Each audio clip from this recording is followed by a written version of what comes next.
हरियाणा में निकाय चुनाव को लेकर तैयारियां जोरों पर है। जहां सभी राजनीतिक दल अपनी तैयारियों में जुटे हुए हैं, वहीं राज्य चुनाव आयोग ने स्थानीय निकायों के चुनावों के लिए शेड्यूल तैयार कर लिया है। संभावना है कि सोमवार को अधिसूचना जारी कर दी जाएगी।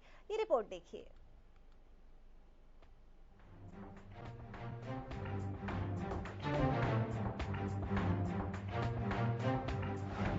बीजेपी में बैठकों का दौर, कांग्रेस में हंगामे का शोर, निकाय चुनाव के लिए लगा जोर, तारीख के लिए एक दिन का इंतजार और हरियाणा के चौक चौराहे पर निकाय चुनाव का शोर सुनाई देने लगा है।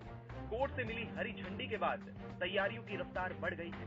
बीजेपी प्रदेश अध्यक्ष ओपी धनखड़ ने जिलेवार बैठकों के बाद राज्य स्तरीय बैठक बुलाई है। 27 और 28 मई को बुलाई गई बैठकों में निकाय चुनाव पर मंथन होगा। बीजेपी से इतर हरियाणा कांग्रेस भी चुनाव की तैयारियों में जुटी है।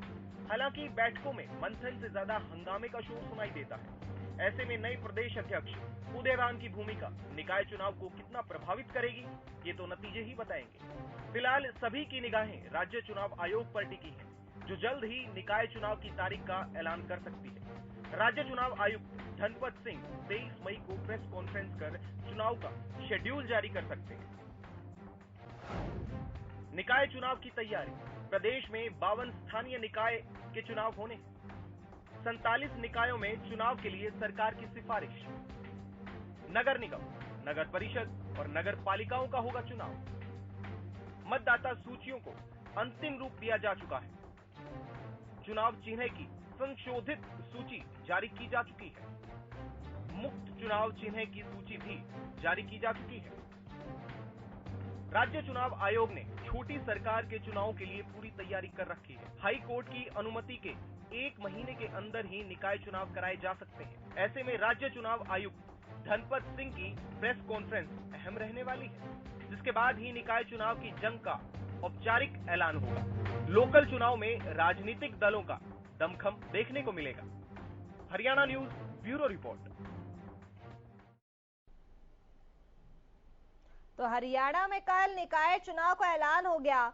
हरियाणा राज्य चुनाव आयुक्त कल प्रेस कॉन्फ्रेंस करने वाले हैं। निकाय चुनाव को लेकर प्रेस कॉन्फ्रेंस धनपत सिंह की तरफ से की जाएगी।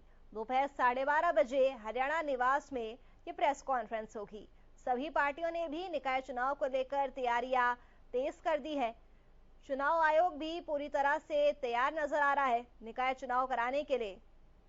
निकाय चुनाव को आने वाले विधानसभा और लोकसभा चुनाव के लिए सेमीफाइनल्स के तौर पर भी देखा जा रहा है। तमाम सियासी दलों ने भी इसको लेकर तैयारियां शुरू कर दी है। तो निकाय के लिए होगा चुनावी संग्राम। हरियाणा में निकाय चुनाव को लेकर तैयारियां जोरों पर है।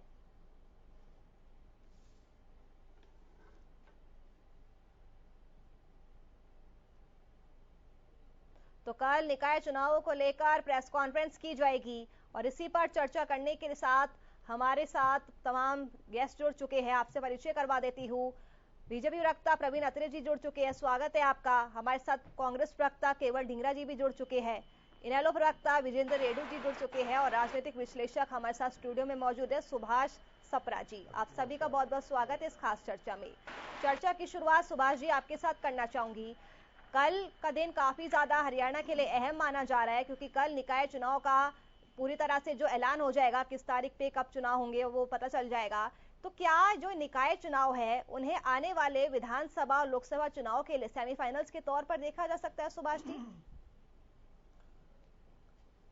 ये हरियाणा के लिए बड़ी खुशी की बात है और लंबे इंतजार के बाद कल जो है माननीय धनपत सिंह जी जो चुनाव आयुक्त हैं स्टेट के, वो प्रेस कॉन्फ्रेंस करेंगे 12:30 बजे और इसकी घोषणा करेंगे। इसका शेड्यूल सारा जारी करेंगे, क्या इसकी डेट्स हैं। ये बिल्कुल आपने सही कहा भाई, ये बिल्कुल ये 2024 के लिए ये जो चुनाव है ये सेमीफाइनल माना जाएगा। अभी निकाय चुनाव होंगे, इसके बाद पंच सरपंच वाले 2-3 महीने में हो जाएंगे और जून में वैसे राज्यसभा की 2 सीटों के लिए भी चुनाव होने जा रहे हैं। एक भाजपा सांसद रिटायर हो रहे हैं, दूसरे सुभाष चंद्रा जी। बिल्कुल माहौल गर्म हो चुका है। बीजेपी ने तो तैयारियां, ये तो हमेशा तैयारियों में रहती है। महीना 1.5 महीना पहले भी धनखड़ साहब जो माननीय अध्यक्ष हैं, उन्होंने जींद में ऐलान कर दिया था जी हम तो पूरी तैयारियों में जुटे हुए हैं, और वहाँ स्पेशल मीटिंग भी बुलाई थी। अभी 27-28 को कार्यकारिणी की मीटिंग भी है और इनकी दौर चलते रहते हैं। कांग्रेस भी चाहे वो कहे तैयारियों में जुटी हुई है, परंतु वो थोड़ी सी गुटबाजी से, अब उम्मीद है वो ठंडी हो गई होगी और अभी नए अध्यक्ष बना दिए गए हैं। अब ये एक नए अध्यक्ष के लिए ये चुनाव एक मतलब कांग्रेस के लिए एक चुनौती भरा होगा। और साथ ही साथ जेजेपी भाजपा अब ये किस तरह से ये तालमेल करती हैं, किस गठबंधन से लड़ती हैं या कैसे हैं। अभी दिग्विजय जी का बयान आ रहा था, जेजेपी लीडर जो हैं, भाई हम मिल के लड़ेंगे। और साथ ही साथ हमारे ओम प्रकाश चौटाला जी को अभी सजा का ऐलान होगा 26 तारीख को। इसके लिए इनेलो, जेजेपी, इसके लिए प्रॉब्लम हो सकती है, क्योंकि इसमें अजय जी जो राष्ट्रीय अध्यक्ष हैं जेजेपी के और अभय जी, उन पे भी जो है थोड़ी सी प्रॉब्लम आ सकती है। तो ये चुनाव बिल्कुल ये सेमीफाइनल रहेगा।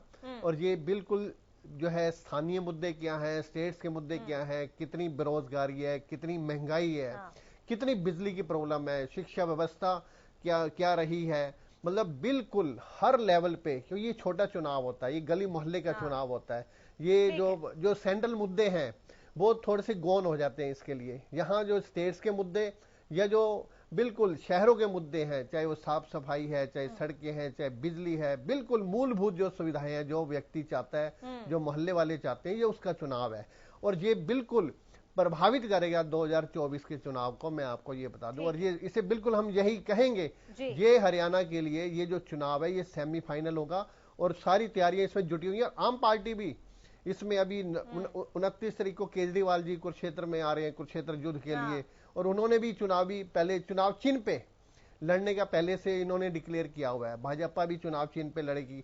अब कांग्रेस क्या करती है या इनेलो क्या करती है, ये तो साथी बताएंगे। वो चुनाव चिन्ह पे लड़ रहे हैं या किस तरह की उन्होंने रणनीति तैयार की है, तो ये है। प्रवीण जी भी हमारे साथ लगातार जुड़े हुए हैं। प्रवीण जी, कल निकाय चुनाव की तारीखों का ऐलान हो जाएगा, लेकिन आपको नहीं लगता इसमें काफी ज्यादा देरी हो चुकी है? इस देरी के पीछे आप क्या वजह मानते हैं? देरी के पीछे तो बड़ा स्पष्ट है। जिस तरह से कांग्रेस से जुड़े एक व्यक्ति के पुत्र इस विषय को लेकर कोर्ट में चले गए, और जब कोई मामला कोर्ट में चले जाता है, जब तक कोर्ट की तरफ से निर्णय नहीं आता, चुनाव नहीं हो सकते थे। अब कोर्ट ने इजाजत दे दी है और सरकार ने जैसी कोर्ट ने इजाजत दी, तुरंत चुनाव आयोग को पत्र लिख दिया। कल चुनाव आयोग प्रेस कॉन्फ्रेंस करके अपना शेड्यूल जारी कर दे। तो डिले का तो हम सबके सामने है कि किस तरह से इसको कोर्ट में ले जाके डिले करने की कोशिश की, लेकिन देर आए दुरुस्त आए, कोई बात नहीं है। कल चुनाव आयोग का शेड्यूल जारी होते ही चुनाव की तिथि घोषित हो जाएगी और भारतीय जनता पार्टी इस चुनाव के लिए पूरी तरह से तैयार है। इसका जिक्र सुभाष जी भी कर रहे थे कि हमारे प्रदेश अध्यक्ष ओम प्रकाश धनखड़ जी ने तो बाकायदा 1 महीना पहले कार्यकर्ताओं की जिम्मेवारी लगा दी थी, चुनाव प्रभारी अपॉइंट कर दिए थे और जमीनी स्तर पे भारतीय जनता पार्टी ने अपना काम करना शुरू कर दिया था। और मैं यहाँ पे आपको स्पष्ट कर दूं, निकाय चुनाव हो, पंचायत चुनाव हो या विधानसभा चुनाव हो, भारतीय जनता पार्टी जीतेगी। ये मैं आज आपके सामने इस बात की डिक्लेयर कर रहा हूँ। चलिए, ओपनिंग कमेंट कांग्रेस प्रवक्ता से भी ले लेते हैं। केवल ढींगरा जी हमारे साथ लगातार बने हुए हैं। केवल साहब, कांग्रेस की अभी जो हालत चल रही है प्रदेश में सबके सामने है, तो कांग्रेस किन मुद्दों पर चुनाव लड़ने वाली है?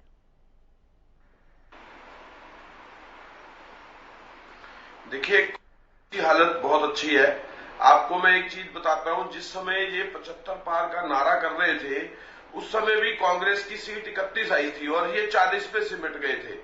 आपको ये भी चीज बताना चाहता हूं, जिस तरह से अभी प्रवीण जी बोल रहे थे, ये कोर्ट का एक जिक्र कर रहे थे, तो कोर्ट में ये चुनाव ना हो पाए, इसलिए बीजेपी लगातार इस मामले को लटकाती रही, डेट पे डेट लेती रही।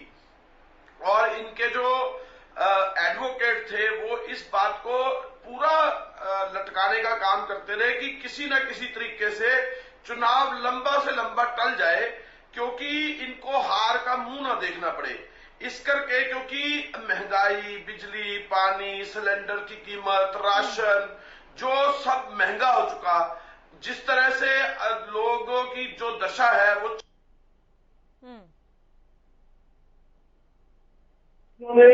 जिस तरह से लोगों को रिटायर करने का काम किया सभी को और नई नौकरी नहीं दे पा रहे, पेपर पे पेपर लीक होते गए, तो इनको ये लग रहा है कि अब हमारी हालत जो है वो एक दयनीय हो जाएगी, क्योंकि हम सभी सीटों से हारेंगे। तो ये लटकाने का काम चुनाव कोर्ट में करते रहे। अब जो असल में क्या है, हाईकोर्ट कितनी देर तक इनको देखता, और लेकिन उन्होंने एकदम ऑर्डर कर दिया कि अभी निकाय चुनाव आपको करवाने ही पड़ेंगे, तो इनकी मजबूरी बन गई। अब ये बीजेपी सरकार इस मामले में फंसी हुई है। और आपको ये बात बताना, लोग हरियाणा की तरफ देख रहे हैं, और जो चुनाव आएगा उसमें कांग्रेस की सीट जो है आपको देखने में यही पता लग जाएगा। विजेंद्र जी से भी ओपनिंग कमेंट लेना चाहूंगी। ठीक है सर, मैं दोबारा लौटूंगी आपके पास। विजेंद्र जी, आपसे ओपनिंग कमेंट लेते हुए, इनेलो कहां पर स्टैंड कर रही है इन चुनाव में? नुपुर जी, सबसे पहले तो मैं आपका धन्यवाद करना चाहूंगा कि आज पहली जो फर्स्ट टाइम शायद आपके चैनल पर ही मैंने सुना कि कल इसकी अनाउंसमेंट हो रही है। कल धनपत जी जो है ना इसको अनाउंस कर देंगे प्रोग्राम को, और इसके साथ साथ पूरे हरियाणा प्रदेश के जितने भी शहरी इलेक्शन लड़ने के इच्छुक है उन सबको भी एडवांस में बधाई देना चाहेंगे इंडियन नेशनल लोकदल पार्टी की तरफ से कि वो समय आ गया है जिसका लगभग 1.25 साल तक हमने इंतजार किया और अंत में वो घड़ी पहुंच गई है। नुपुर जी, देखिए, इंडियन नेशनल लोकदल पार्टी सब जानते हैं संगठन के मामले में बहुत मजबूत पार्टी है, और पूरे हिंदुस्तान में ही इंडियन नेशनल लोकदल पार्टी का संगठन के मामले में नाम है।